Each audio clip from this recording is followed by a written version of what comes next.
దేశంలోనే రెండవ అతిపెద్ద గిరిజన జాతర కేస్లాపూర్లో నాగోబా ఉత్సవాలు మొదలయ్యాయి. అర్ధరాత్రి మహాపూజ నాగోబాకి గంగాజల అభిషేకంతో ప్రధాన ఘట్టం ఆవిష్కృతమైంది.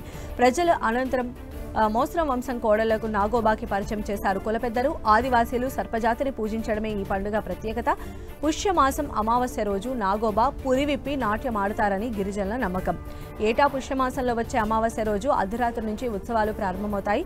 అర్ధరాత్రి నాగేంద్రుడికి అభిషేకం, ప్రత్యేక పూజలు, నైవేద్యం సమర్పించిన మోస్రం వంశస్థులు నాగోబాకి మహాపూజ చేస్తారు. గోదావరి నుంచి తీసుకువచ్చిన పవిత్ర జలంతో నాగోబా విగ్రహాన్ని శుభ్రపరచడంతో తంతు ప్రారంభమైంది. ఆలయాన్నంతా శుద్ధి చేసి బాజా భజంత్రీలతో ఆలయ ప్రాంగణంలో పూజా కార్యక్రమాలు నిర్వహించారు మోస్రం వంశస్థులు.